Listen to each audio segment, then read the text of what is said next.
Good morning. कैसे हो? मौज कर रहे हो? चलो, इधर उधर नहीं, बात करें इधर। क्या पढ़ रहे थे अपन? श्वसन तंत्र। भूल गया मैं तो, याद ही नहीं है कुछ।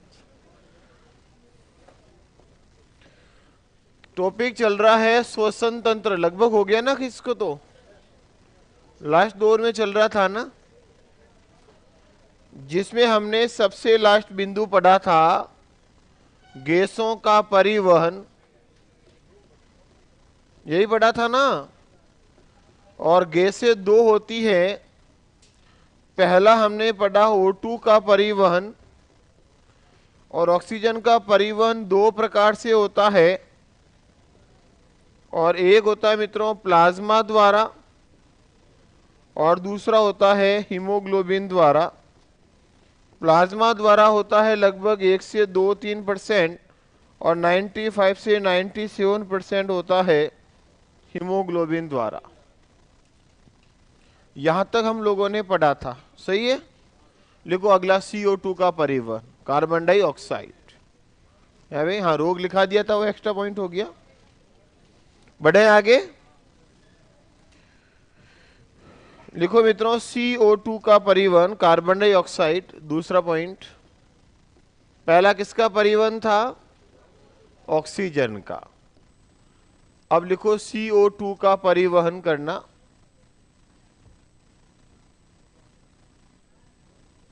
CO2 का परिवहन लिखो। और CO2 का परिवहन कितने प्रकार से होता है?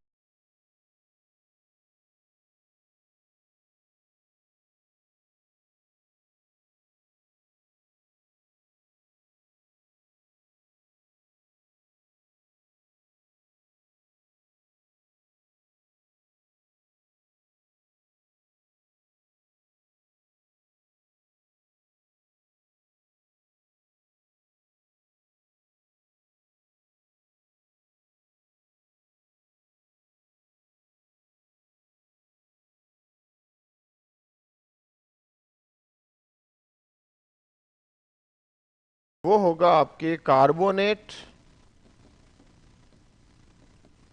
व बाइकार्बोनेट द्वारा। कार्बोनेट व बाइकार्बोनेट द्वारा, तीन प्रकार से। प्लाज्मा द्वारा, हीमोग्लोबिन द्वारा, और कार्बोनेट और बाइकार्बोनेट द्वारा। मित्रों प्लाज्मा द्वारा होता है लगभग 7 से 8%। हीमोग्लोबिन द्वारा होता है लगभग 18 से 22%। और कार्बोनेट और बाइकार्बोनेट द्वारा होता है 65 से 70%। लिख दो तीनों। प्रश्न ऐसा आ सकता है कि CO2 का परिवहन सबसे ज्यादा किससे होता है? तो कार्बोनेट और बाइकार्बोनेट। यह आ सकता है निम्न में से किसके द्वारा CO2 का परिवहन होता है? इतना आपसे पूछा जा सकता है। तो तीन हो जाएगा आंसर। ऑल ऑफ दीज भी उत्तर हो सकता है तीनों ऑप्शन में आने पर। और सबसे ज्यादा पूछे तो कार्बोनेट और बाइकार्बोनेट। लिख दो। तो पहले हमने किसका परिवहन पढ़ा? ऑक्सीजन का। फिर हमने किसका पढ़ा? CO2 का। तो हो गए परिवहन दोनों का। आदान प्रदान हमने पहले ही पढ़ लिया। अब लिखो श्वसन क्रिया का नियंत्रण है बेटा। नहीं, यहां रोग नहीं है। जहां था वो बिना कहे, आपको पता ही नहीं था वो पढ़ा दिया। ये मेरी जिम्मेदारी है, क्या करना है। लिखो बेटा, क्या होता है? CO2 जुड़ेगी कार्बोनेट और बाइकार्बोनेट कंपाउंड के साथ, यौगिक बनेंगे और वापस फेफड़ों में जाकर के CO2 छोड़ देंगे। इस प्रभाव को नाम दिया जाता है हल्दाने प्रभाव, हल्दाने इफेक्ट। लिखा दो क्या लाइन एक? लिखो नोट। नोट के अंदर लिखो हल्दाने प्रभाव। थोड़ी ज्यादा बात होगी पर मुंह से निकल गया गलती से, बताना तो नहीं चाह रहा था मैं। ये हल्दाने प्रभाव तो मेरे निकल गया मुंह से, वरना ये हम सेकंड गेट वगैरह में बताते। देखो क्या होगा, पहले सुनो, अब समझना पड़ेगा, लिखने से नहीं होगा। अब मुंह से निकल गया तो बात पूरी करनी पड़ेगी। CHCO3 ये होता है बेटा बाइकार्बोनेट, या CO3 कार्बोनेट होता है। तो ये देखो यौगिक बना, HCO3 बना एक, ये बाइकार्बोनेट कहलाएगा। ये फेफड़ों में जाएगा और वहां पे CO2 को छोड़ देगा, और कंपाउंड वापस जो कार्बोनेट बना वो टूट जाएगा, बिखर जाएगा, और फिर CO2 फेफड़ों में से हम श्वास के द्वारा वापस बाहर निकाल देंगे।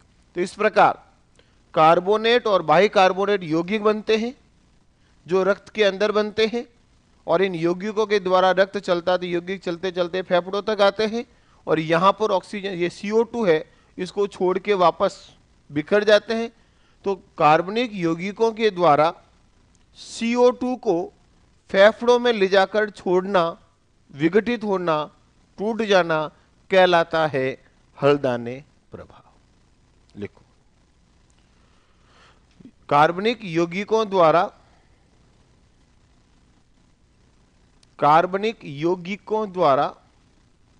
CO2 को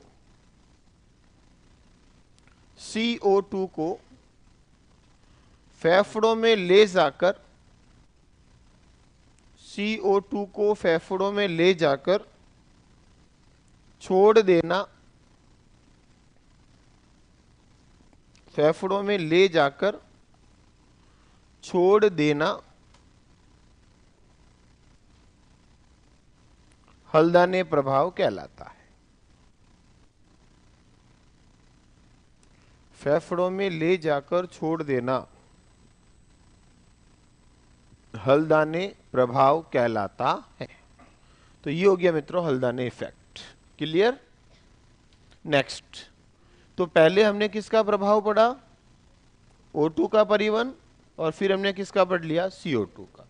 अब लिखो श्वसन क्रिया का नियंत्रण, कंट्रोल।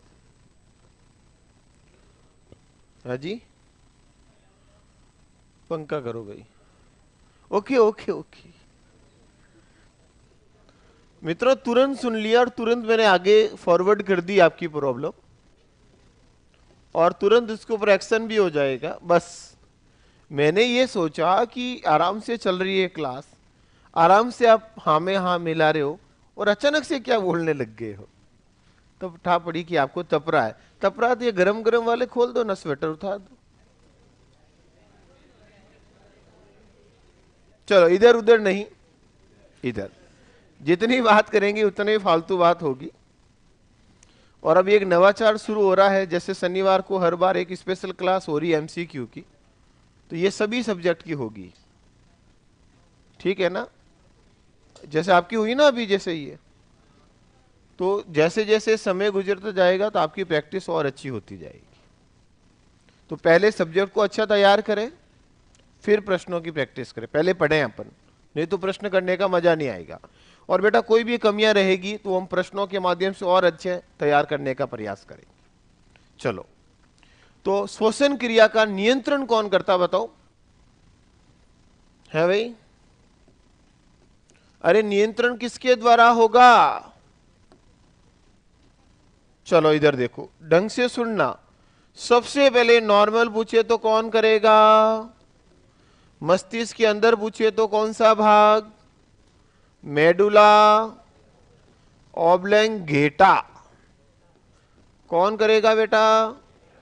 इस ऑब्लंगेटा के पास होंगे कौन? इससे जुड़ा हुआ होगा एक अंग जिसका क्या नाम है? और पॉन्स के अंदर एक सेंटर होगा जिसका क्या नाम है? Pneumotaxic centre. मैंने लाइन एक लिखी पर पूरी बात कर ली। नॉर्मल पूछे तो मस्तिष्क के मेडुला ऑब्लंगेटा, क्योंकि अनैच्छिक क्रिया है। मेडुला ऑब्लंगेटा के अंदर पूछ ले तो पॉन्स, और पॉन्स के अंदर पूछ ले तो न्यूमोटॉक्सिक सेंटर द्वारा किया जाता है। यहां से और निकलता है हेरिंग ब्रूअर चाप, चलो छोड़ो, यहां तक ध्यान रखना है। ठीक है मित्रों, तो श्वसन क्रिया का नियंत्रण कौन करेगा? मस्तिष्क के मेडुला ऑब्लोंगेटा के पोन्स में उपस्थित न्यूमोटॉक्सिक सेंटर द्वारा किया जाता है। इससे डीप कोई प्रश्न नहीं होता है, फर्स्ट ग्रेड तक लिखो। श्वसन क्रिया का नियंत्रण, श्वसन क्रिया का नियंत्रण मस्तिष्क के,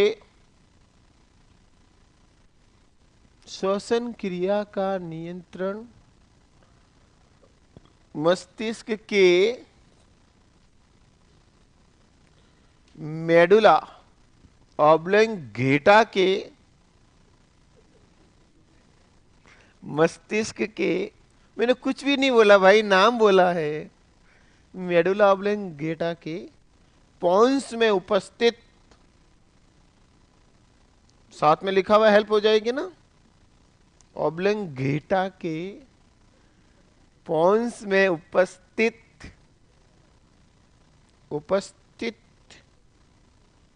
न्यूमोटॉक्सिक सेंटर द्वारा किया जाता है।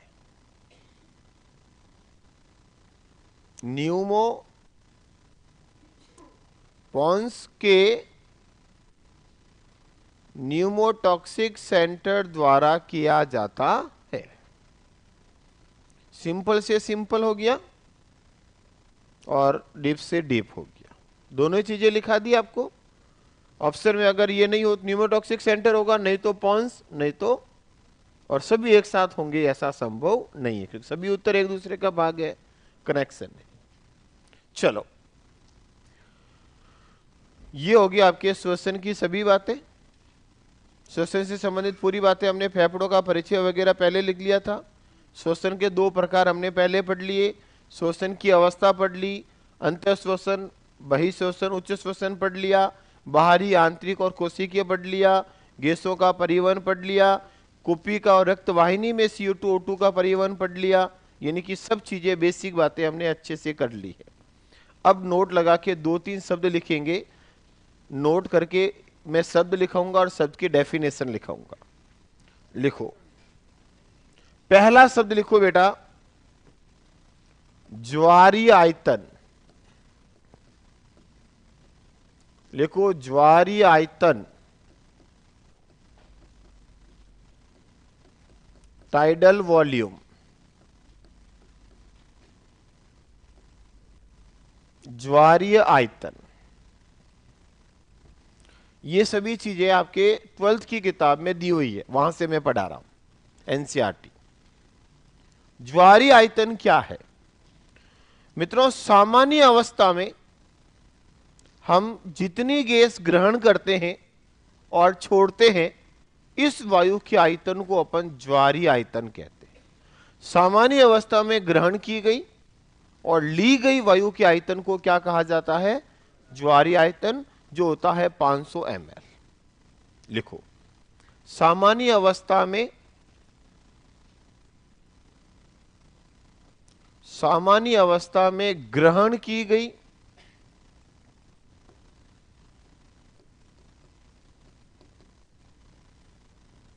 सामान्य अवस्था में ग्रहण की गई व छोड़ी गई वायु का आयतन। नॉर्मली अपन ग्रहण करते और छोड़ते हैं मित्रों, उस वायु के आयतन को क्या कहा जाता है? ज्वारीय आयतन। और इसकी वैल्यू पूछ ले तो कितनी होगी मित्रों? 500 ml।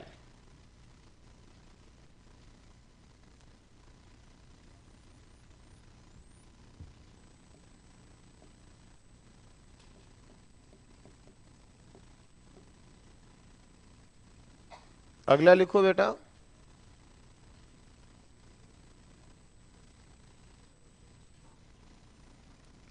IRV, inspiratory reserve volume.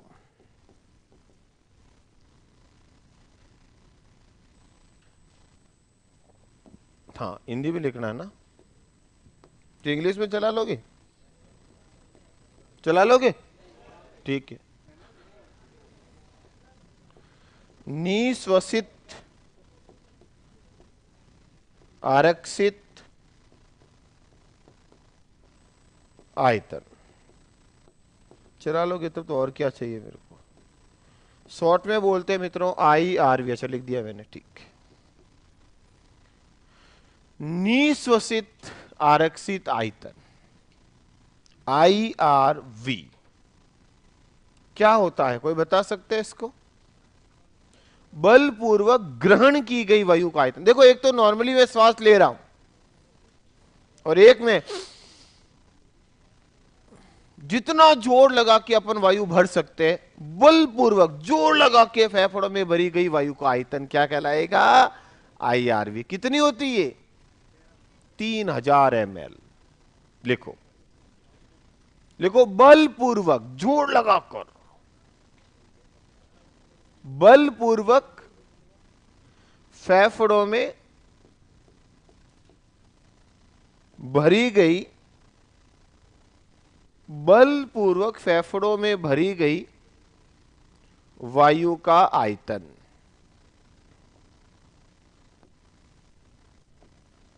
तीसरा है ERV, एक्सपायरेटरी रिजर्व है, रिजर्व वॉल्यूम। ERV उच्च श्वसित आरक्षित आयतन। उच्च श्वसित आरक्षित आयतन ERV। लिखो, लिखो भाई, हूं कहां जा रहा हूं? आराम से लिखा है मैंने शब्द, हिंदी इंग्लिश दोनों में लिखा है, आपको जो सही लगे वो लिख दो।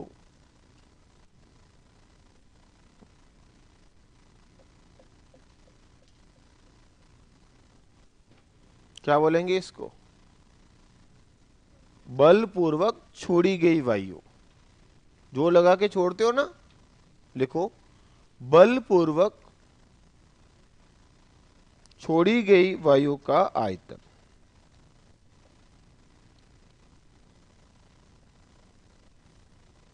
और ये कितनी होती है मित्रों? 1100 ml। बहुत अच्छा, वेरी गुड। ये 3-4 चीजें हैं जो आपके काम की है। एक तो ज्वारीय आयतन, एक IRV, ERV और एक चौथा टोटल लंग्स कैपेसिटी, कुल फुफ्फुसीय क्षमता। कितनी भी वायु ले लो और कितनी भी छोड़ दो, सब कुछ, पूरे फेफड़ों में वायु भरना छोड़ना, टोटल लंग्स की कैपेसिटी कितनी है? 5800 ml। लिख दो बेटा, कुल फुफ्फुसीय क्षमता और वैल्यू लिख दो सीधा, 5800 ml होती है।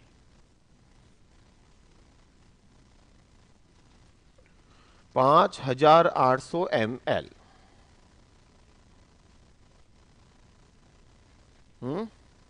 तो ये 4 डाटा आपको याद रखना है, आपके लिए सीधा सीधा पूछा जा सकता है।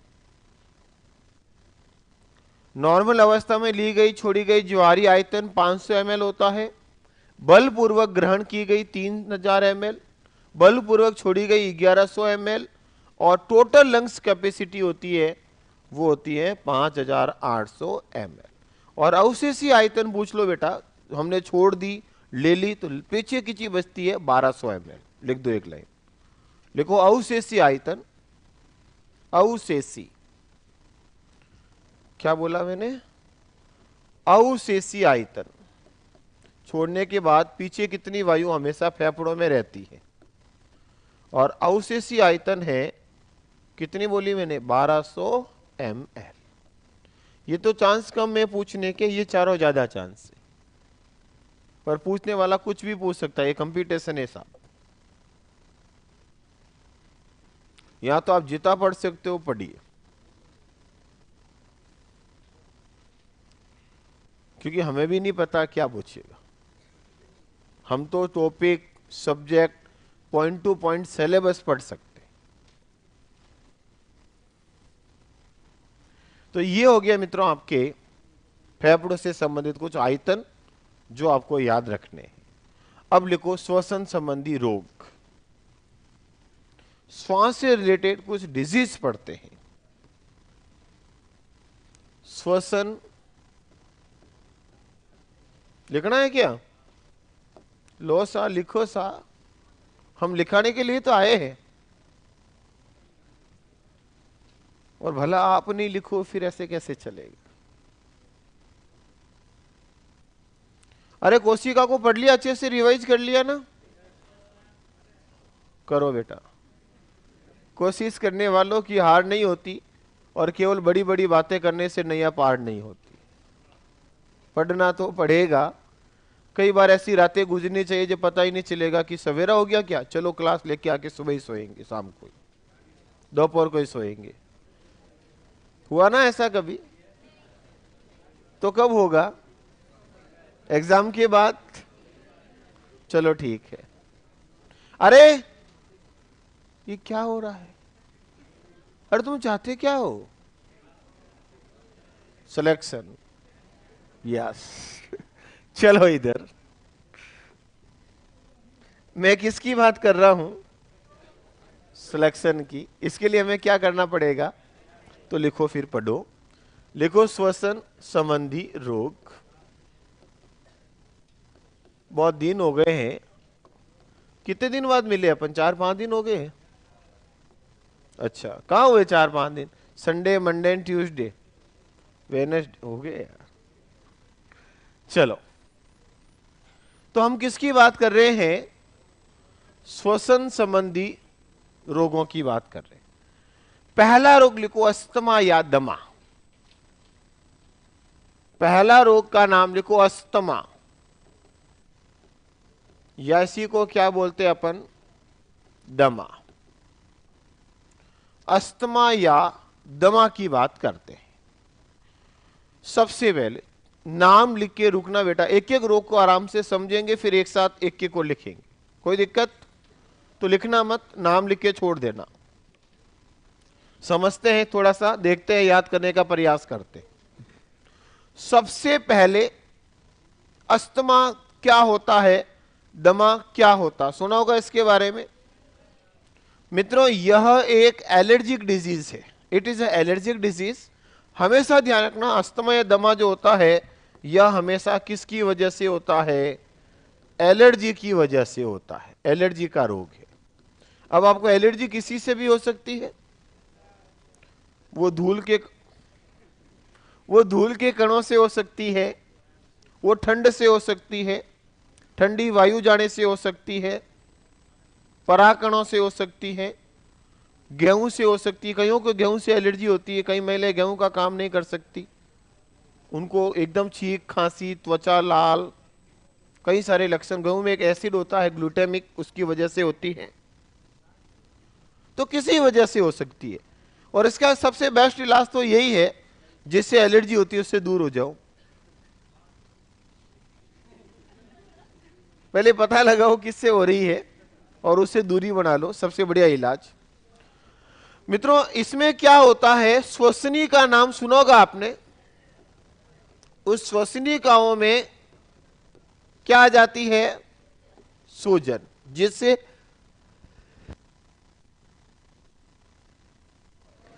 श्वास में तकलीफ होगी, और मित्रों लगातार खांसी चलती है। विशेषकर अस्थमा के रोगी जो होते हैं, उनको जैसे जैसे रात बढ़ेगी वैसे वैसे खांसी बढ़ती जाती है।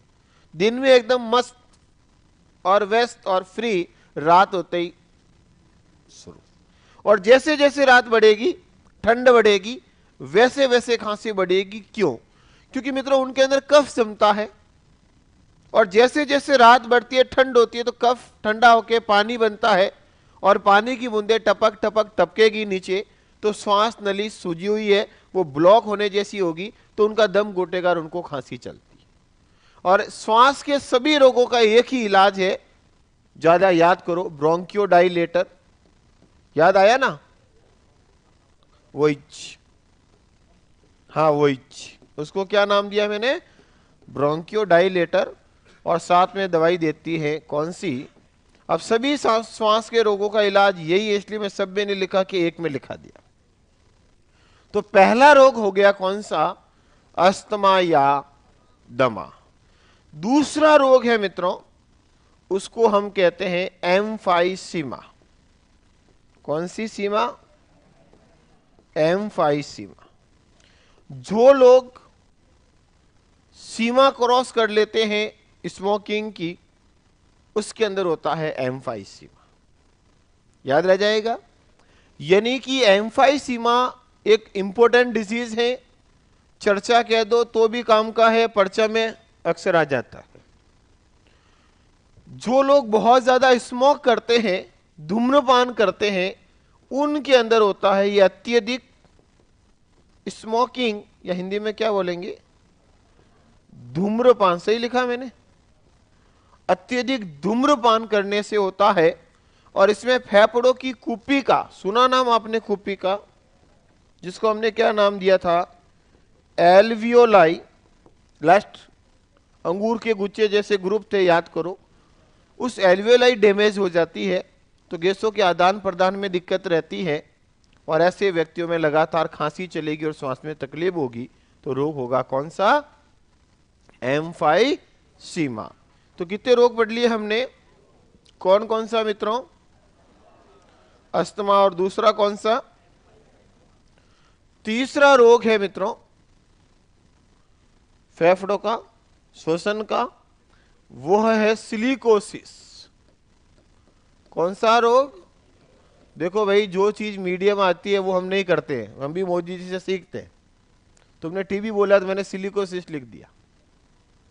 हाँ, जिस चीज का नाम आप मीडियम ले लोगे, मुंह से बोल दोगे, उसको कुछ नहीं बनाएंगे। लिखो इधर, सिलिकोसिस। सही है ना? हाँ, तो बताओ सिलिकोसिस क्या होगा? रोग होगा। बहुत बढ़िया, श्वास का रोग होगा, ये भी अच्छी बात है। ये पत्थर की खानों में काम करने वाले व्यक्तियों में होता है, यानी कि व्यवसाय से रिलेटेड है, इसलिए इसको कहा कैसा रोग है मित्रों? व्यवसायिक रोग है। जो स्टोन माइंस यानी कि पत्थर की खानों में पत्थर का काम करते हैं मित्रों, उन व्यक्तियों में होता है। पत्थर की गढ़ाई, पत्थर की घिसाई, पत्थर का काम कुल मिला के करते। तो पत्थर के गण अगर काम करते हैं, रोज उसके संपर्क में आएंगे, डेली आएंगे, डेली आएंगे, डेली आएंगे, डेली आएंगे, तो श्वास के साथ धूल के कण अंदर प्रवेश करते जाते हैं, अंदर जाते रहते हैं, अंदर जाकर के फेफड़ों में सड़न उत्पन्न करते हैं, धीरे धीरे फेफड़े सड़ जाते हैं, उनको टीबी हो जाती है, और एक दिन आता है और वो चले जाते हैं। सिलिकोसिस रोग। अगला रोग है कौन सी? एम्फाइसीमा तो हो ही गया। एस किसके साथ होती है मित्रों? बेस्ट के साथ। एस, एस किसके साथ होगी? बेस्ट के साथ। तो एस बेस्टोसिस, याद रह जाएगा नाम, एस बेस्टोसिस। और ये रोग जो होता है मित्रों, ये होता है कोल माइंस में काम करने वाले, कोयले की खान में। तो कोयले की खानों में काम करते मित्रों, उनमें होता है। तो ये भी कैसा रोग है? व्यवसायिक। तो व्यवसायिक रोग है दो। एक आप पढ़ोगे टीबी, तो टीबी तो बाद में पढ़ ले, पर है ही नहीं आपके सिलेबस में रोग। हाँ, एक रोग होता है बेटा, कितने रोग पढ़े हमने? 4। पांचवा रोग है जिसका नाम क्या है? टीबी, या इसको क्या बोलते हो? तपेदिक, या इसको क्या बोलते हो? क्षय रोग। तो टीबी जो होता है मित्रों, तपेदिक जो होता है, यह एक बैक्टीरिया से होता, किससे होता है? जीवाणु। हाँ, जीवाणु को ही तो बैक्टीरिया कहते हैं रे। कौन से बैक्टीरिया से होता है? तो बेटा उस जीवाणु का नाम है माइक्रोबैक्टीरियम। कौन सा जीवाणु? Mycobacterium tuberculosis. क्या नाम है? Mycobacterium tuberculosis bacillus. बस इतना सा नाम है, माइक्रोबैक्टीरियम ट्यूबरक्लोसिस बेसिलस। छोटा सा नाम है। यह नाम आपको याद करने की जरूरत नहीं है। बताओ क्यों? क्योंकि आपको एग्जाम में कोई लिखना नहीं है। लिख के तो एग्जामिनर देगा आपको, तो अलग करना, तो अलग करने की मैं ट्रिक बता दूं। टीबी किससे होती है? टीबी टीबी से होती है। टीबी किससे? सोच के बोल, बीबी नहीं पागल, मरवा के घर जाना है मेरे को। टीबी किससे होती है? TB tuberculosis bacillus. आया समझ में टीबी का पूरा नाम? कईयों के मन में होगा सर टीबी का पूरा नाम क्या है? तो ये रहा बेटा, ट्यूबरक्लोसिस बेसिलस, इसलिए मैंने अलग से नहीं लिखा। तो टीबी किससे होगी? टीबी से। ट्यूबरक्लोसिस याद रह ही जाएगा, एग्जामिनर सामने लिख के देगा, आपको तो ऑप्शन में से सेलेक्ट करना होगा अगर आया तो टीबी जो होती है वो ट्यूबरक्लोसिस से होगा। इसका संक्रमण, टीबी कैसे फैलती है? तो टीबी टीबी से फैलती है, यानी कि रोगी के छींक खांसी द्वारा, तो रोगी द्वारा ही फैलती है मित्रों। इसमें क्या लक्षण होते हैं टीबी के अंदर? लगातार खांसी चलेगी, बुखार का उतार चढ़ाव होगा, वजन में कमी होगी, खांसी के बाद कफ आएगा, उस कफ के साथ यदि खून आ रहा है तो उसको टीबी हो सकती है। नहीं हो सकती है। तो डाउट होने पर आपको क्या कराना पड़ेगा? और टीबी में कौन सी जांच होती है? Mantoux test. कैसे वो डॉक्टर लिखेगा, बहुत बढ़िया। कौन सा टेस्ट होता है? मॉन्टेक्स। और टीबी में किसका टीका लगता है? मेरा टीका। मेरा नाम तो याद ही है ना, बस मेरा टीका लगता है। किसका टीका? बीसीजी का टीका, भागीरथ चौधरी जी का टीका। याद रह जाएगा ना? मेरे नाम से 2 प्रश्न हो जाएंगे। कौन कौन से? कौन कौन से मित्रों? एक तो टीका, कौन सा टीका? बीसीजी का टीका। बीसीजी मतलब बेसिलस कोलमेट गुरिन, ये बीसीजी का पूरा नाम है। और टीबी के रोगियों के इलाज हेतु सरकार द्वारा एक प्रोग्राम चल रहा है। उस प्रोग्राम का नाम क्या है? Dots, DOTS, dots, direct observation treatment with short terms. लिखा दूंगा मैं, टेंशन मत लो। इसके अंतर्गत टीबी के रोगियों को पूरी दवाई निःशुल्क देते हैं और 6 महीने का ट्रीटमेंट होता है। उसके बाद टीबी जड़ मुक्त समाप्त हो जाती है। और 5-6 महीने तक हर महीने 500 रुपए की आर्थिक सहायता भी दी जाती है। और भारत सरकार ने टीबी मुक्त होने का लक्ष्य रखा है 2025। टीबी हारेगा, देश जीतेगा। ये स्लोगन आपने कभी सुना होगा। तो इसका स्लोगन क्या है? टीबी हारेगा, देश जीतेगा। कब? 2025। तो ये हो गया टीबी का थोड़ा सा परिचय, क्योंकि वर्तमान में टीबी भी एक चर्चा में। तो लिखा दूं चारों पांचों रोग। एक भाई कह रहे सर श्वसन की कार्य प्रणाली, पढ़ा तो दी साथ साथ में, बातों बातों में। गैसों का आदान प्रदान, गैसों का परिवहन, ये सब क्या था? तो आपके काम की चीजें सब हो चुकी है। अब आप इसको अच्छे से रिवाइज करो। चलो पहला रोग लिखो बेटा, अस्थमा या दमा। लिखो अस्थमा या दमा, अस्थमा या दमा। लिखो इसके अंदर पहला रोग लिखा अस्थमा। लिखो यह एलर्जी से होने वाला रोग है। यह एलर्जी से होने वाला रोग है।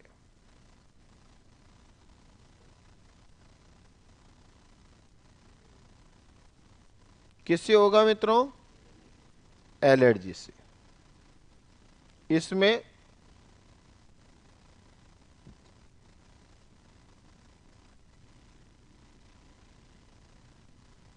श्वसनिकाओं में सूजन आ जाती है। इसमें श्वसनिकाओं में सूजन आ जाती है।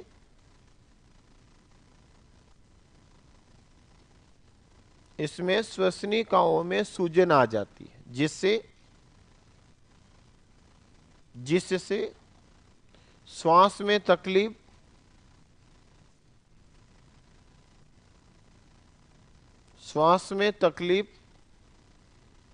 व लगातार खांसी चलती है।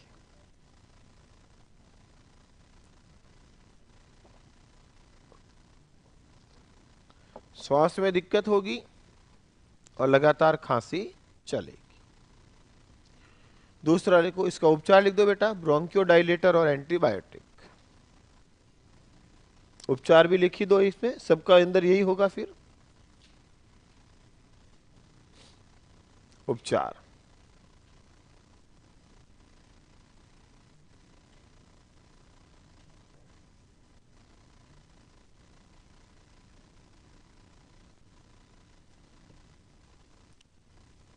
ब्रोंकियोडाइलेटर और एंटीबायोटिक।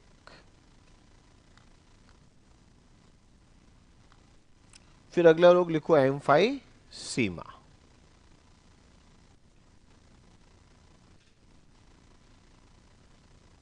एम्फाइसीमा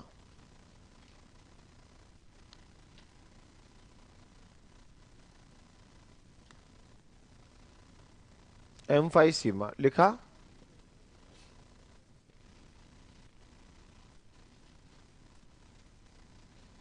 लिखो, यह अत्यधिक स्मोकिंग करने से होता है। अत्यधिक स्मोकिंग करने से होता है। अत्यधिक स्मोकिंग करने से होता है। बहुत ज्यादा क्या करेंगे मित्रों? हाँ, तो ये हो सकता है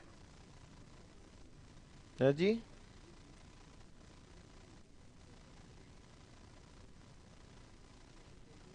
अत्यधिक स्मोकिंग करने से होता है। इसमें फेफड़ों की कुपिका क्षतिग्रस्त हो जाती है। इसमें फेफड़ों की कुपिका क्षतिग्रस्त हो जाती है। क्षतिग्रस्त यानी कि डैमेज हो जाती है, जिससे श्वास में दिक्कत,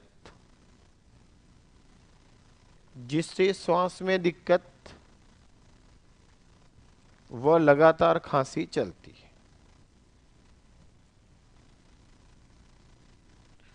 श्वास में दिक्कत व लगातार खांसी चलती है।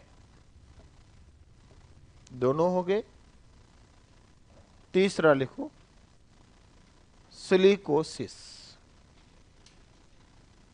सिलिकोसिस ये जोधपुर में भी काफी है बेटा इसके रोगी, क्योंकि जोधपुर में भी पत्थर का काम, पत्थर की खाने है। सुना होगा आपने। किनका बेटा? कोई विशेष फिक्स उपचार नहीं। इसीलिए सिलिकोसिस के रोगियों के लिए सरकार ने पेंशन की सुविधा दी है। इनके बच्चों को पढ़ने के लिए स्कॉलरशिप की सुविधा दी जाती है। और सिलिकोसिस की रोगी की मृत्यु होने पर कुछ परिवार को आर्थिक सहायता भी दी जा रही है।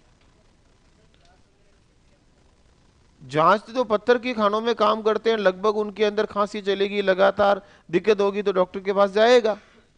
तो फिर अपना पकड़ में आ जाएगा। डॉक्टर उसकी हिस्ट्री ले लेगा, क्या करते हो, कैसे हुआ। और फिर नेक्स्ट लिखो सिलिकोसिस।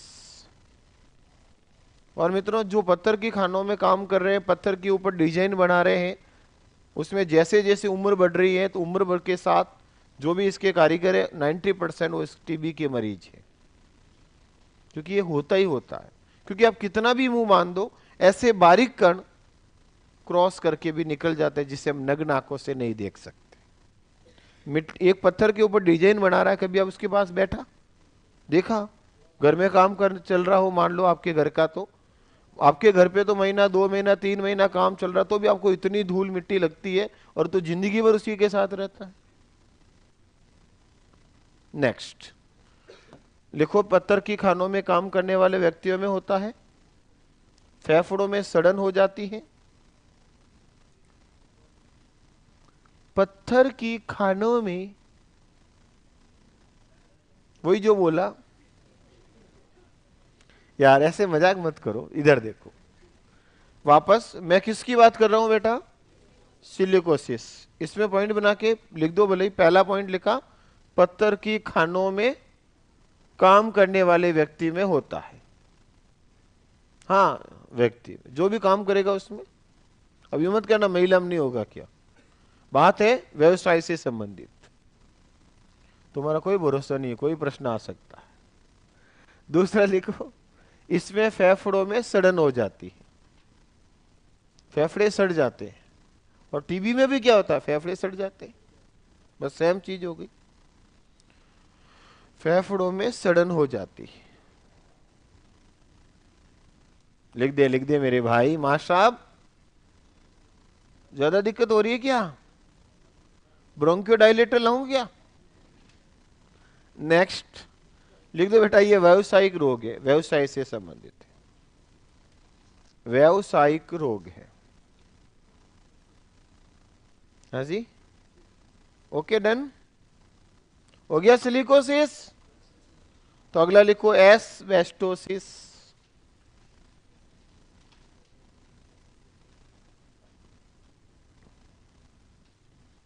अगला रोग लिखो एस्बेस्टोसिस।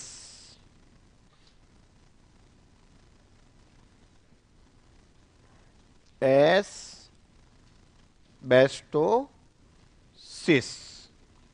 लिखो। इसमें यह कोयले की खानों में काम करने वाले व्यक्ति में होता है। कोल माइंस, कोयले की खानों में काम करने वाले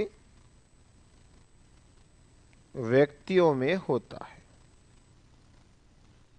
जो कोल माइंस में काम करेंगे मित्रों, उनमें होगा।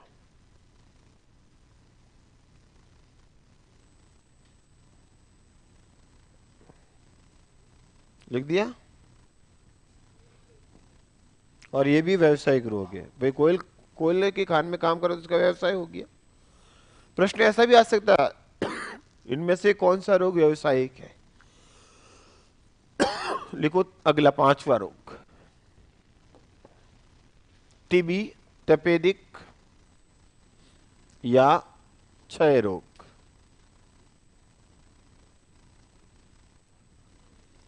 टीबी कह दो, तपेदिक कह दो, या क्या कह दो बेटा? क्षय रोग। टीबी, तपेदिक या क्षय रोग।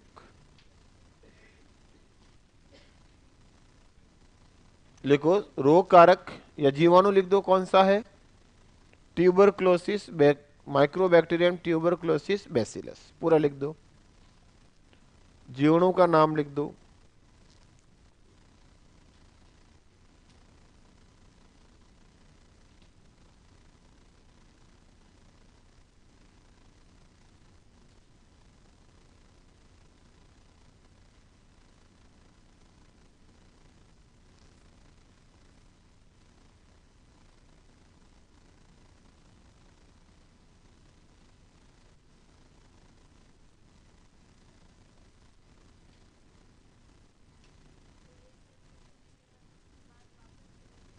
कौन सा?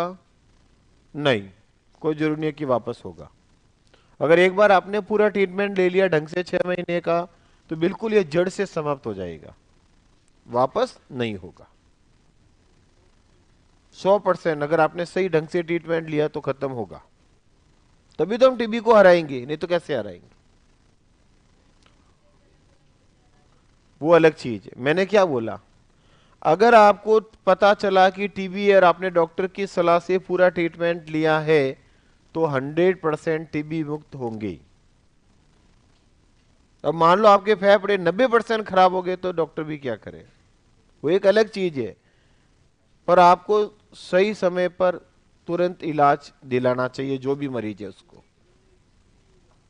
नहीं, फेफड़े पूरे कभी खराब नहीं होते, धीरे धीरे होते हैं, तो उनको अपन वापस रिपेयर कर सकते हैं, क्योंकि इसके अंदर रीजनरेशन की क्षमता, ऐसा थोड़ी है कि जीरो है, नर्वस सिस्टम थोड़ी है, तो ठीक होगा।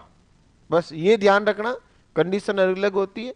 और ऐसे कोई अपन कोई डॉक्टर तो है नहीं, अपन तो मास्टर है। फिर डॉक्टरों ने एमबीबीएस किए बेचारों ने, कुछ स्पेशलिस्ट हुए हैं, तो उनसे संपर्क किया जाए। हम तो मास्टर है। नेक्स्ट, तो मास्टर और डॉक्टर में फर्क होगा, सही है ना भाई? हम तो आपको सिर्फ बेसिक नॉलेज दे सकते हैं, जानकारी दे सकते हैं। नेक्स्ट, लिख दिया सब कुछ? तो लिखो ना फिर, किसकी बाट जो रहे हो? मेरी? मैं लिखूं? लिखता हूं, लिखो संक्रमण। हे भगवान, क्या होगा तुम्हारा? लिखो रोगी द्वारा। किससे फैलता है? रोगी से।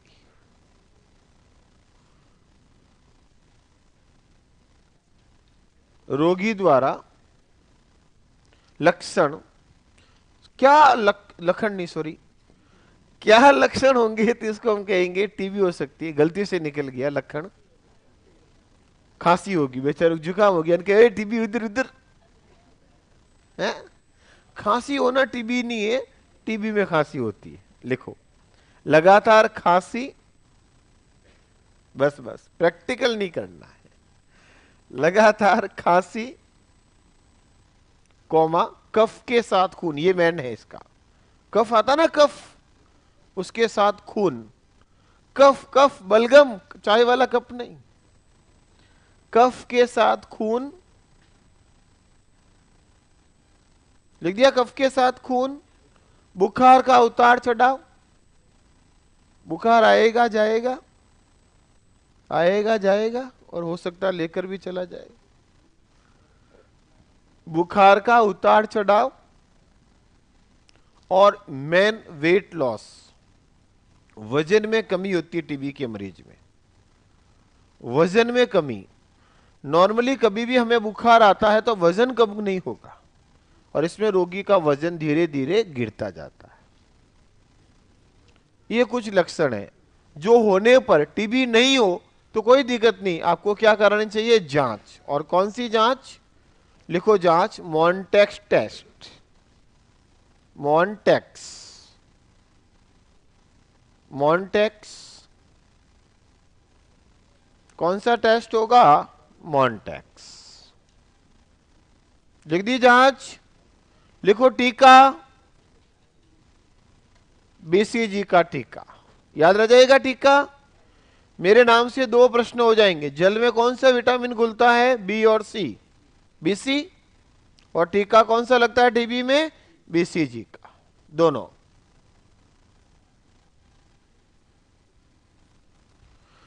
लिख दिया सबने? लिखो, लिखो, सरकार द्वारा टीबी के रोगियों के उपचार हेतु DOTS डॉट्स, सरकार द्वारा टीबी के रोगियों के उपचार हेतु डॉट्स नामक प्रोग्राम चलाया जा रहा है। डॉट्स नामक प्रोग्राम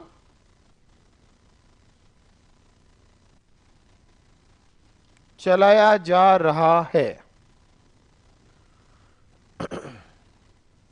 जिसके अंतर्गत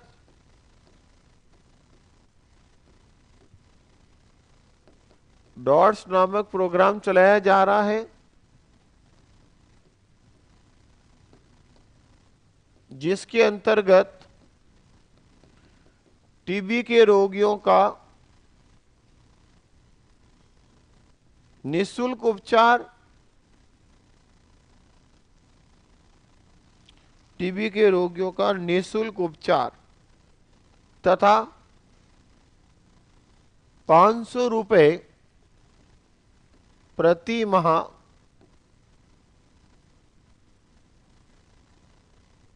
500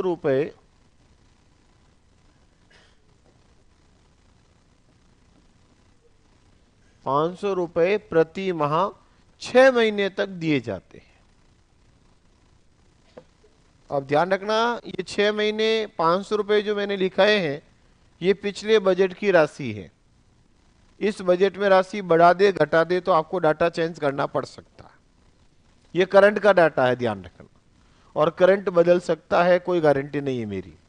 हाँ, जब तक आपके वित्त मंत्री नया बजट नहीं देंगे सीतारमण, तब तक तो यही है। अब नए बजट में अगर राशि चेंज कर दे तो मेरी गारंटी नहीं है। समझ गए होंगे आप मैंने क्या कहना चाहा। चलो, और नए बजट में हमने पिछले बजट में टीबी मुक्त होने का लक्ष्य कितना रखा था?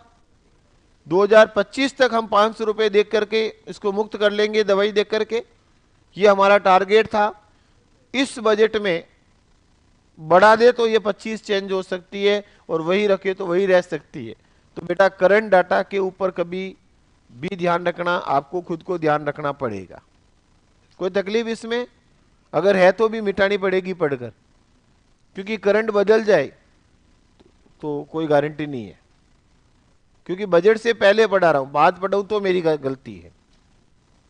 नेक्स्ट, हाँ, ये डॉट्स का पूरा नाम लिख दो। एक बार रीट में पूछा हुआ है।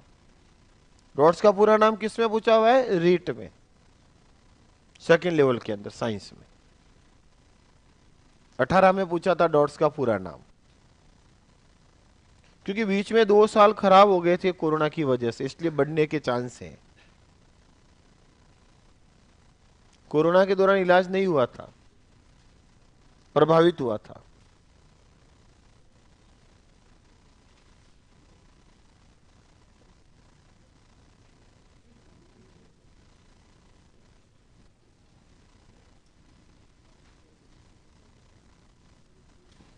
हो गया? चलो, हो गया डॉट्स।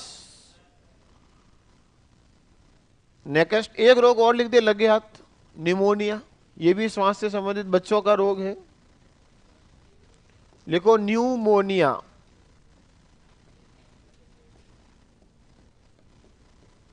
न्यूमोनिया सुना इसके बारे में?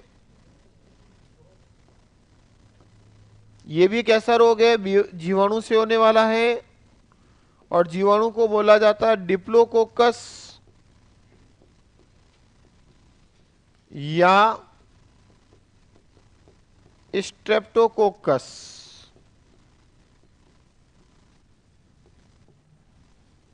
डिप्लोकोकस या स्ट्रेप्टोकोकस न्यूमोनी द्वारा होता है।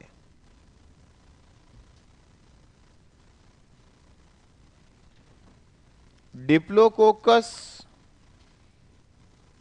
या स्ट्रेप्टोकोकस न्यूमोनी ये बैक्टीरिया का नाम है। मित्रों देखो, मैंने 2 नाम क्यों लिखा, इसका कारण बताता हूं, समझा दूं क्या? मित्रों, कोकस का मतलब होता है गोला, तो इसका आकार गोलाकार है, इसलिए इसको कोकस कहा।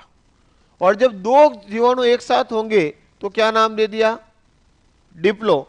और जब बहुत सारे जीवाणु आपस में श्रृंखला बना लेते हैं तो चेन को हमने क्या नाम दे दिया?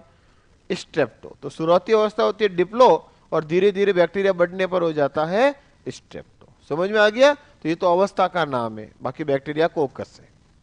ये नहीं कि हम साइंस में बैक्टीरिया को आकार के आधार पर अलग अलग नाम देते हैं। गोलाकार होता है तो कहते हैं कोकस, छड़े के आकार का होता है बेसिलस, जैसे हम टीबी ने पढ़ा बेसिलस मतलब छड़ के समान है। हिजा में बोलते हैं विब्रियो, विब्रियो का मतलब है कोमा सेफ, कोमा के आकार का। फिर स्पाइरुला मतलब सर्फिलाकार। तो ये आकार के आधार पर अलग अलग नाम दिए गए। हाँ, लिखा जीवाणु। लिखो मित्रों, यह रोग मुख्यतः बच्चों में होता है। यह रोग मुख्यतः बच्चों में होता है। इसमें खांसी बुखार के साथ इसमें खांसी बुखार के साथ फेफड़ों में संक्रमण होता है। खांसी बुखार के साथ फेफड़ों में संक्रमण होता है। खांसी होगी, बुखार होगा और फेफड़े संक्रमित हो जाते हैं। फेफड़ों में बच्चे के कफ जम जाता है। देखा आपने कभी सुना निमोनिया रोग? अक्सर बच्चों में होता है। याद रखना, इसे बच्चों का रोग भी कहते हैं। मैंने बोला है मुख्यतः, इसका मतलब केवल बच्चे नहीं, हमारे अंदर भी हो सकता है, पर ज्यादातर मेनली किस में होता है, इसलिए मुख्य। देखो मेनली और ओनली में फर्क होता है। मेनली मतलब ज्यादातर, और केवल मतलब केवल उसी में। जैसे पोलियो केवल बच्चों में होगा, वो भी 3 साल तक, उसके बाद नहीं होता है, तो वो केवल होगा, और ये मुख्य हुआ है। तो ये हो गया श्वास संबंधी रोग। मुख्य मुख्य मैंने आपको बता दी। हो गया पहला टॉपिक। दूसरा लिखो परिसंचरण। रक्त परिसंचरण हेडिंग लगाओ। परिसंचरण, रक्त परिसंचरण। श्वसन के साथ परिवहन लिखा, और इस परिवहन को क्या मान लिया गया है? रक्त का परिवहन होना। तो रक्त परिसंचरण के रूप में इसको पढ़ना पड़ेगा। Blood circulation.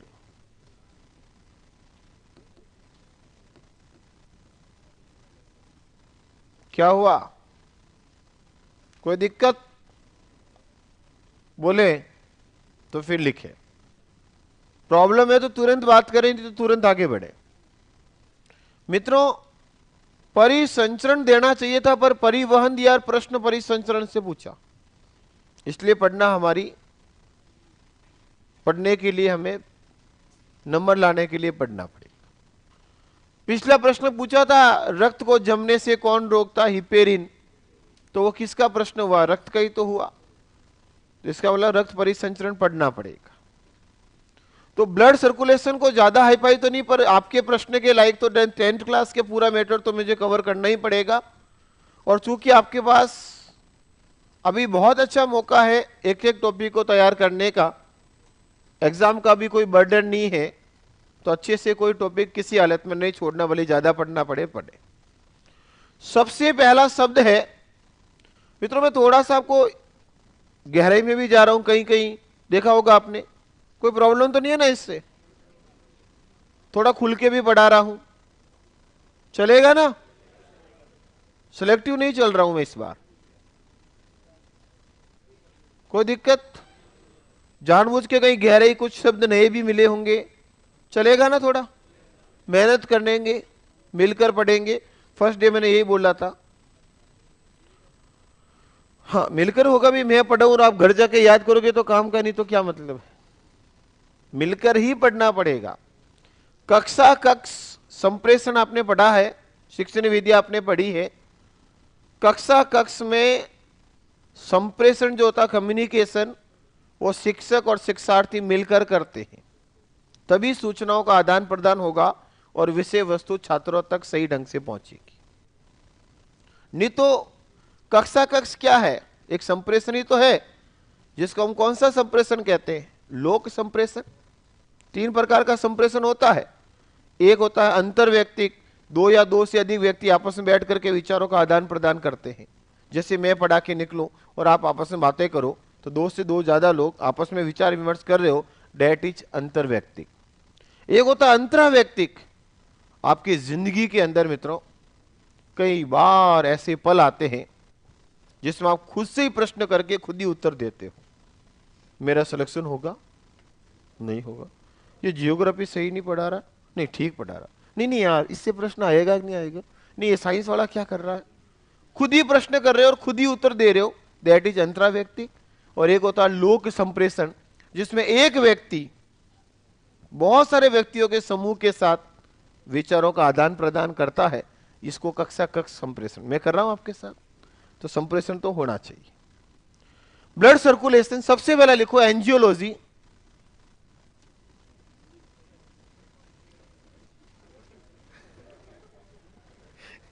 हे भगवान, मैंने क्या गलत बोला यार, मुझे कुछ समझ में नहीं आ रहा है। मैंने ये बोला एंजियोलॉजी, क्या बोला मैंने? एंजियोलॉजी लिखो जी। कौन सा लो जी? एंजियोलॉजी लिखो। डेफिनेशन, शब्द लिखो एंजियोलॉजी। हल्की हल्की बीच में थोड़ी सी कोशिश करता हूं स्पीड बढ़ाने की, तुम तुरंत वापस ब्रेक लगा देते हो। आराम हराम है, मैंने नहीं कहा। किसने कहा था? तो फिर देख लो आप ही। लिखो angiology, study of blood circulation, रक्त परिसंचरण का अध्ययन। रक्त परिसंचरण का अध्ययन।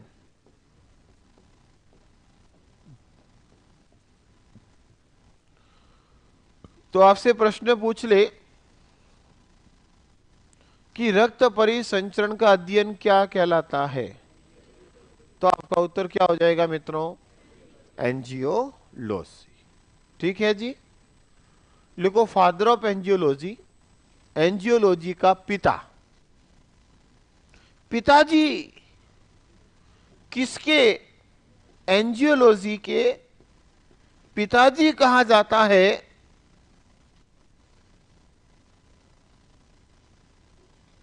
इसी में चलने दे। हाँ, हुक्म। Yes sir. चलो ठीक है, एक मिनट रुक रहे तुम बीच में। Doctor William Harvey. ये गुलाब का फूल परेशान कर रहा बीच में है। ये आपके, चलो लिखो पिताजी कौन है? William Harvey. इन्होंने अपने स्टेटस में लिख रखा है क्या? पीला फूल, लाल फूल, गुलाब का फूल, कुछ ऐसा। मैं भूल गया यार तुम्हारे स्टेटस। चलो लिखो बेटा, डॉक्टर विलियम हार्वे। एक लाइन लिखो। विलियम हार्वे ने बताया कि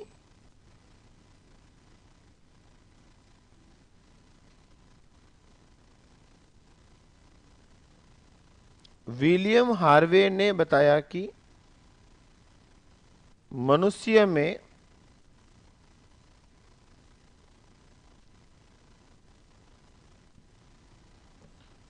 मनुष्य ने बताया कि, अच्छा मनुष्य उस वाले में चला गया, सॉरी शक्तिमान जीरो से। विलियम हार्वे ने बताया कि मनुष्य में दोहरा रक्त परिसंचरण होता है। डबल, दोहरा। लिख दिया बेटा? दोहरा रक्त परिसंचरण होता है। इन्होंने बताया मनुष्य में कैसा परिसंचरण होगा बेटा? दोहरा। समझ जाओगे दोहरा कैसे? नहीं नहीं, मैं बताता हूं, फिर समझाना पड़ेगा। चलो बोर्ड पे देखो, समझा ही देता हूं इनका शब्द। अरे मैं क्या, इसका स्टेटस याद करने लग गया तो वो मनुष्य निकल गया। इसने लिख रखा है लाल फूल, पीला फूल, और ये राजेंद्र सिंह गुलाब का फूल। क्या बात कर रहा है? कब लग गया मेरे फोन? तो तू काट सकता है ना, मेरे को क्यों बोल?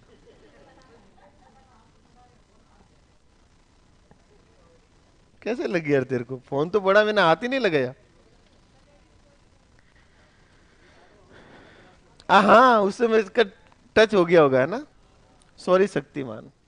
चलो इधर। बाकी मैंने फोन को उल्टा रख रखा है, सीधा भी नहीं। मैंने कहा इसके ऊपर नजर, क्योंकि अपनी आदत बहुत खराब पड़ गई। जैसे मैं आपको 1 सेकेंड भी लिखा लिखा बोल रहा हूं सीधा, तो इसलिए मैंने आज एक कसम खाई कि उल्टा रखूंगा क्लास में, देखना ही नहीं है ताकि डिस्टर्ब भी नहीं हो आप। मैं आप दोनों लिखो इधर। तो एंजियोलॉजी किसको कहते हैं? विज्ञान की शाखा को, जिसमें किसका अध्ययन करते हैं? रक्त परिसंचरण का। इसके पिताजी किसको कहा जाता है? और याद रखना पूरी साइंस में सिर्फ पिताजी बताऊंगा, माताजी नहीं। अच्छा, दो रहा कैसे? देखो ऐसे, आपने देखा ना हृदय, आपका हृदय दिल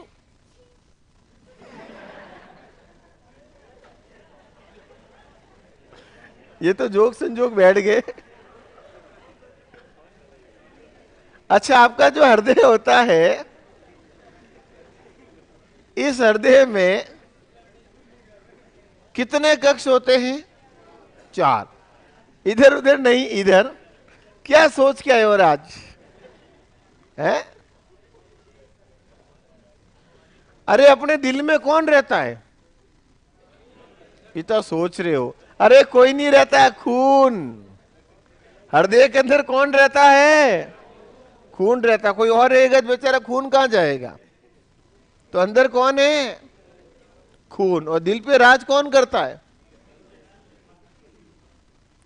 कोई नहीं, थाइमस ग्रंथि। दिल पे राज कौन करती है? जो हृदय के ऊपर पाई जाती है। हाँ, ये आपका हृदय है मित्रों। ये हो गया दायां भाग और ये हो गया बायां भाग, यानी कि राइट और लेफ्ट। इसमें होता है अशुद्ध रक्त। कैसा खून होगा मित्रों? और इसमें होता है शुद्ध रक्त। तो दायां भाग में अशुद्ध और बायां भाग में शुद्ध खून होता है। कोई प्रॉब्लम इसमें शुद्ध और अशुद्ध में?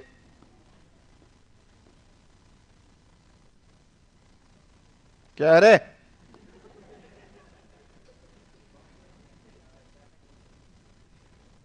चलो इधर।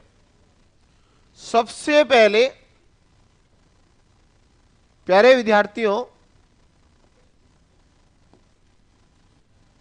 ये हमारा हो गया लंग्स, यानी कि हमने क्या बोले?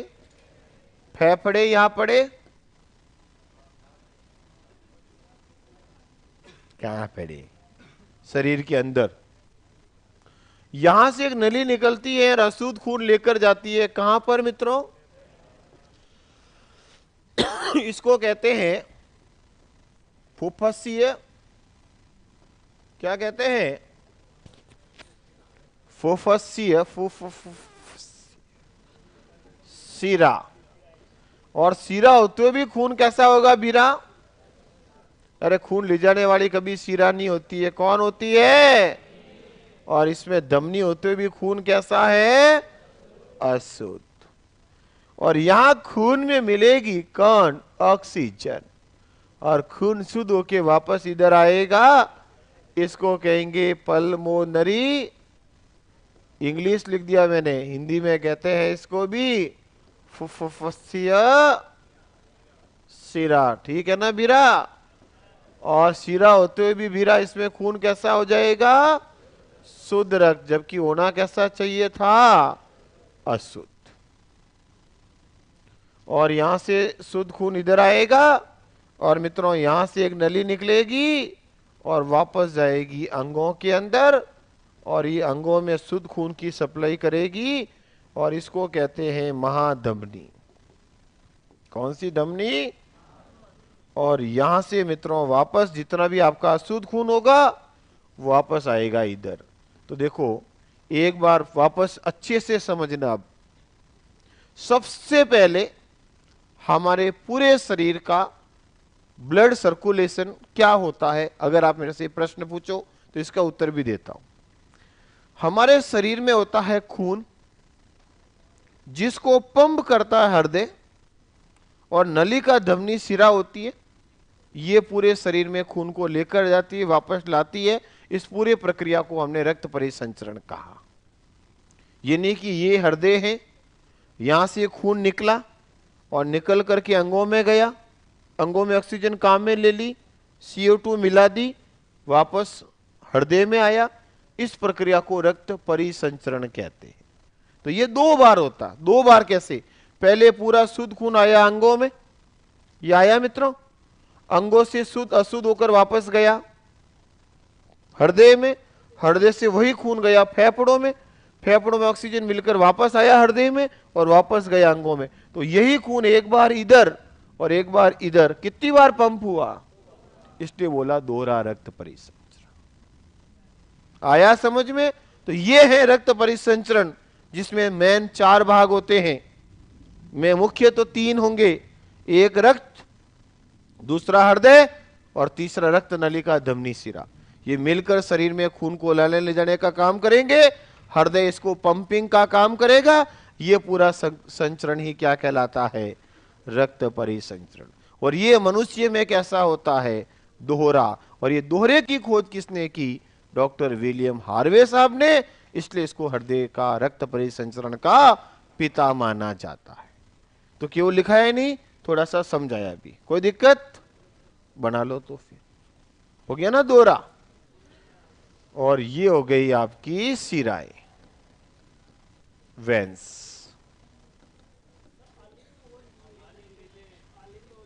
ये भी लिखूं? ये हो गया बेटा दाया आलिंद और ये हो गया बेटा दाया निलय। ओके सर, ये हो गया बाया आलिंद और ये हो जाएगा बाया, यानी कि ऊपर वाले कक्ष को आलिंद और नीचे वाले कक्ष को निलय कहते हैं। लोसा। तो मनुष्य में जो ब्लड सर्कुलेशन होता है वो कितने प्रकार का होगा? 2 प्रकार का, दोहरा। कौन सी झिल्ली? कहां? पर बाद में बात करें, फिलहाल केवल परिसंचरण कैसे होता है इसकी बात। हृदय की संरचना देखेंगे तब बात करें, नहीं तो खिचड़ी बन जाएगी, यही समझ में नहीं आएगा क्या लिखा है। टुकड़ों में बटे ना, इसके ऊपर होता है पेरिकार्डियम।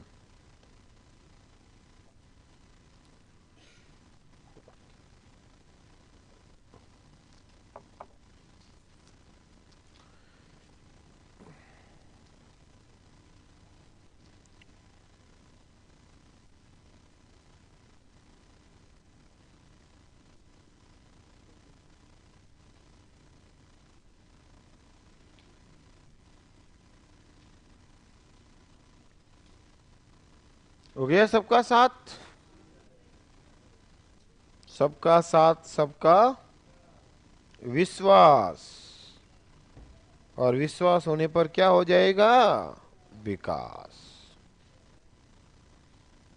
विकास आया नहीं आज? कोई बात नहीं।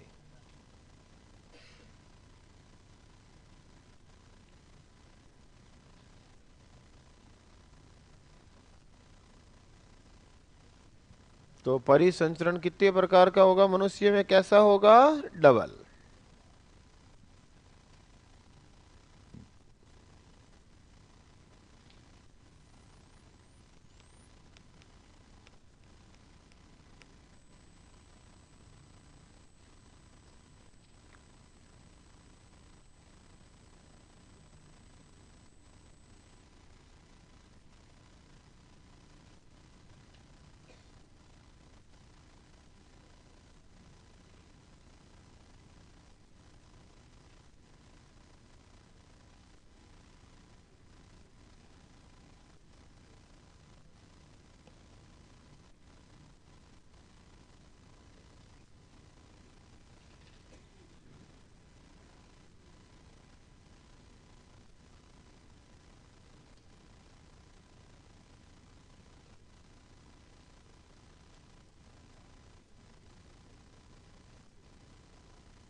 चलो हो गया होगा।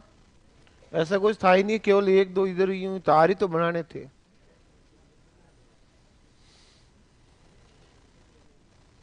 इधर उधर नहीं, सीधा दिल पे आओ, हृदय पे। चलो, तो हमने परिचय पढ़ा रक्त परिसंचरण का, जिसमें हमने कहा कि इसका अध्ययन करना एंजियोलॉजी कहलाता है। एंजियोलॉजी का पिता विलियम हार्वे को कहते हैं, और हार्वे साहब ने बताया कि मनुष्य में दोहरा रक्त परिसंचरण होता है, जिसमें एक बार रक्त फेफड़ों में और एक बार अंगों में सप्लाई होता है। अब लिखो, रक्त परिसंचरण के घटक, कितने भाग मिलकर इसका निर्माण करते हैं? रक्त परिसंचरण के घटक,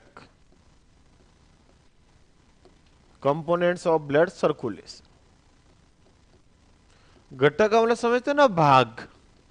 कितने भागों से रक्त परिसंचरण बनता है?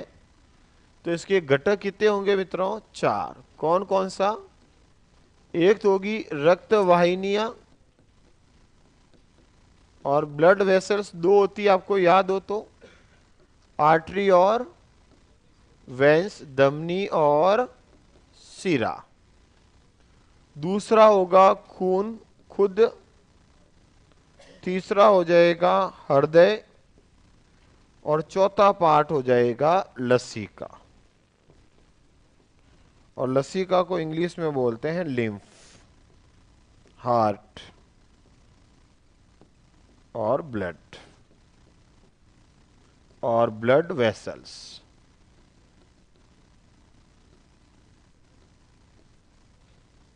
लिखो,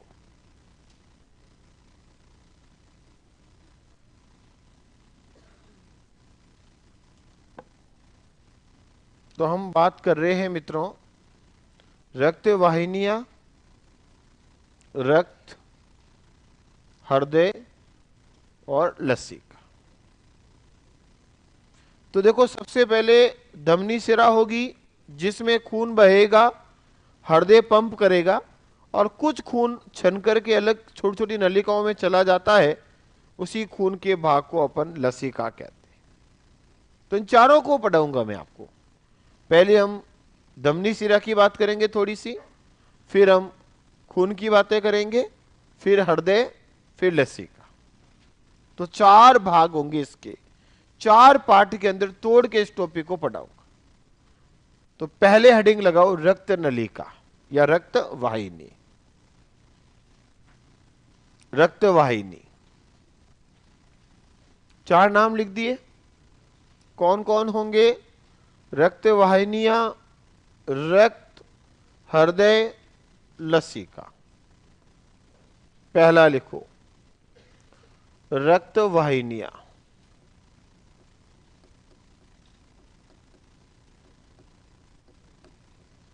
और रक्त वाहिनियां 2 होती हैं,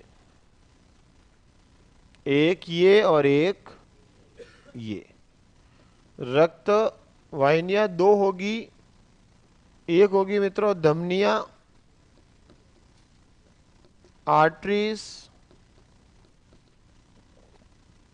और एक होगी मित्रों सिराएं।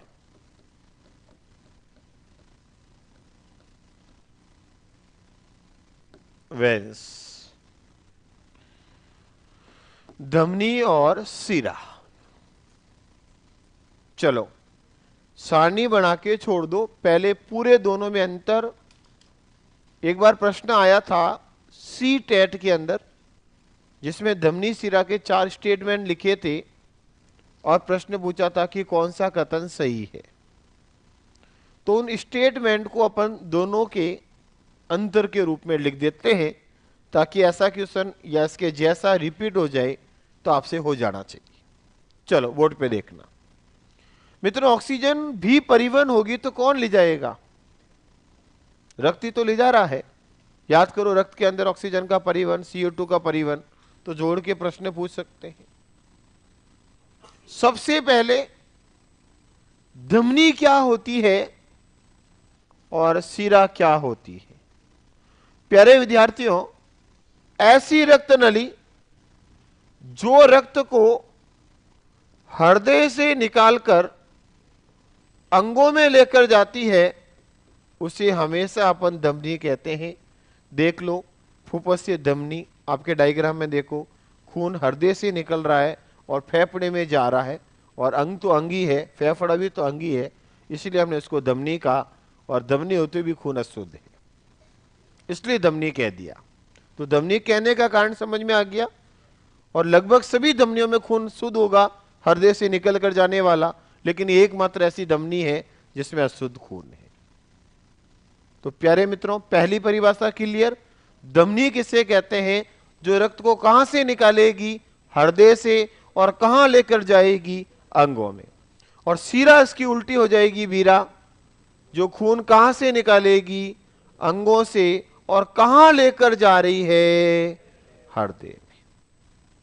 बताओ, रटने की जरूरत नहीं है ना।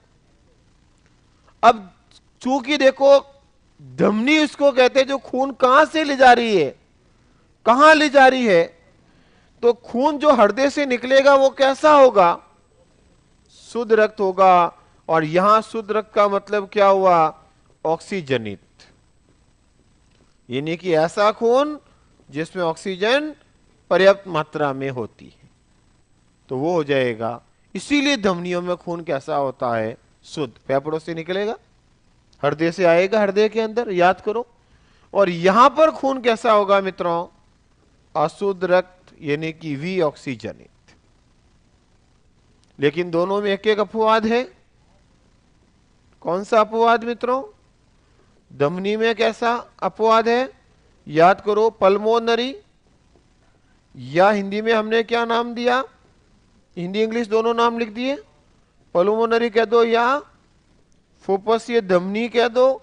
और खून कैसा होना चाहिए था? शुद्ध। लेकिन इसमें होता कैसा है? और अशुद्ध होने के कारण ही ये क्या है? अपवाद। और इसमें भी एक अपवाद हो जाएगा, फुफ्फुसीय या पल्मोनरी सीरा, फुफ्फुसीय सीरा। और फुफ्फुसीय सीरा में खून कैसा होना चाहिए वीरा?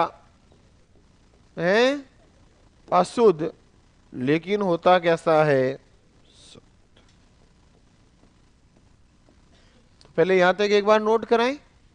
लिखो, धमनी के अंदर यह रक्त को हृदय से अंगों में लाती है। धमनी में लिखो, धमनियां लिख रखा है ना आपने। देखो, यह रक्त को हृदय से अंगों में लाती है। यह रक्त को हृदय से अंगों में लाती है। कौन? धमनियां। फिर सिराओं में लिखो इसका उल्टा, सिरा। लिखो, यह रक्त को अंगों से हृदय में लाती है। यह रक्त को अंगों से हृदय में लाती है। अंगों से हृदय में लाती है। लिख दी दोनों की डेफिनेशन। धमनिया में लिखो बेटा, शुद्ध रक्त होता है ऑक्सीजनित, शुद्ध रक्त, शुद्ध रक्त होता है।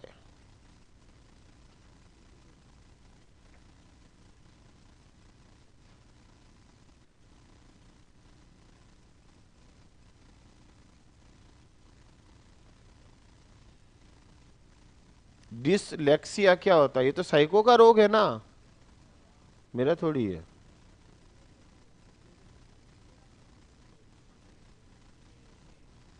और लिखो बेटा, सिराओं के अंदर यह अशुद्ध रक्त होता है।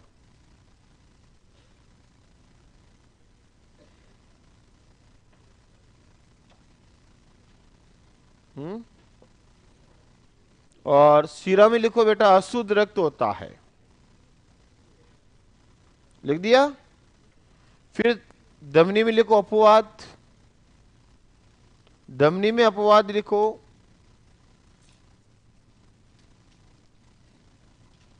धमनी के अंदर अपवाद क्या हो जाएगा?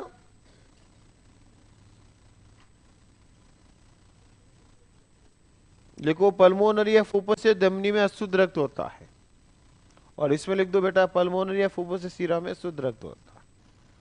दोनों एक एक क्या हो गया, अपवाद।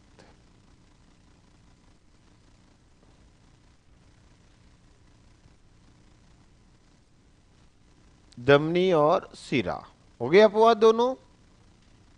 चलो अगला अंतर बोलता हूं, लिख रहे हो, लिख दो लिख दो लिख दो।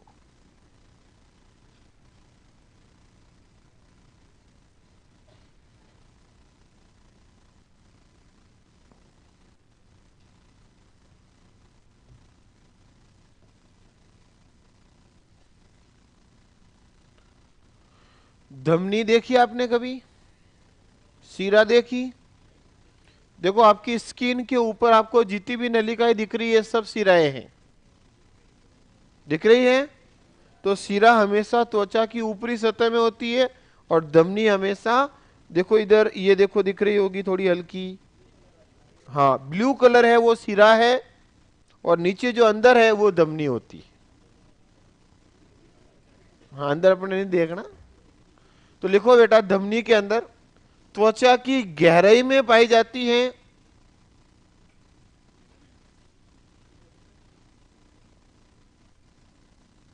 लिखो धमनी, लिखा? क्या लिखा बेटा? त्वचा की गहराई में पाई जाती है। और शिरा में लिखो बेटा त्वचा की सतह पर पाई जाती है।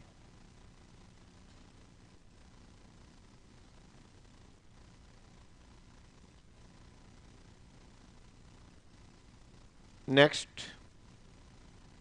लिख दिया धमनी और शिरा, त्वचा और गहराई में और सतह पर। प्यारे मित्रों धमनियां जो होती है, लिखो यह लाल रंग की दिखाई देती है। कैसी दिखेगी? रेड, लाल।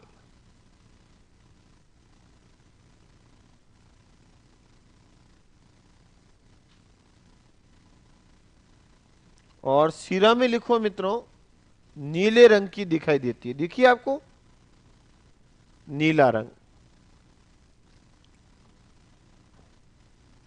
नीले रंग की दिखाई देती है।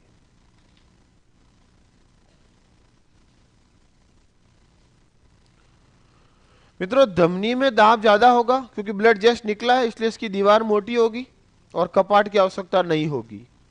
शिराओं में दाब कम होगा, इसलिए खून वापस पीछे जाने की संभावना होगी, इसलिए कपाट होंगे और दीवार पतली होगी। लिखो धमनी के अंदर लिखो दाब अधिक होने के कारण, प्रेशर, दाब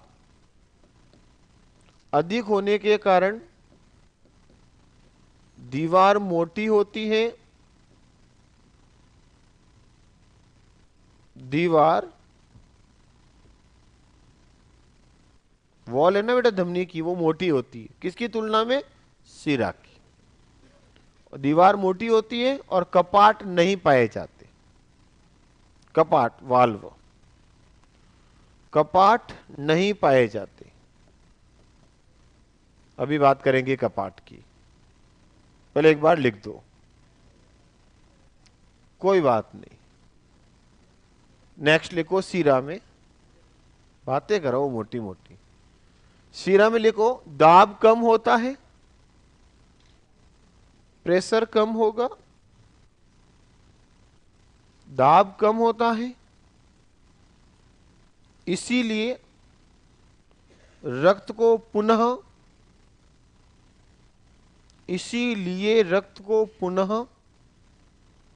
पीछे जाने से रोकने के लिए, इसीलिए रक्त को पुनः पीछे जाने से रोकने के लिए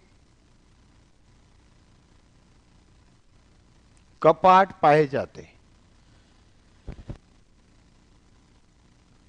कपाट पाए जाते हैं और दीवार पतली होती है। दीवार क्या होती है बेटा? पतली। एक सेकंड इधर देखना, ये मान लो शिरा है मित्रों, इसके अंदर कुछ इस तरह के कपाट होंगे, ये ऐसे। जो खून को इधर तो जाने देंगे, लेकिन जैसे ही पीछे आएगा या टकराएगा तो ये बंद हो जाएंगे। यानी कि मित्रों ये संरचना ऐसी होगी, खून आगे जाएगा, वापस पीछे आते ही बंद, आगे जा सकता, ये कपाट। बाकी पढ़ेंगे कल। Thank you.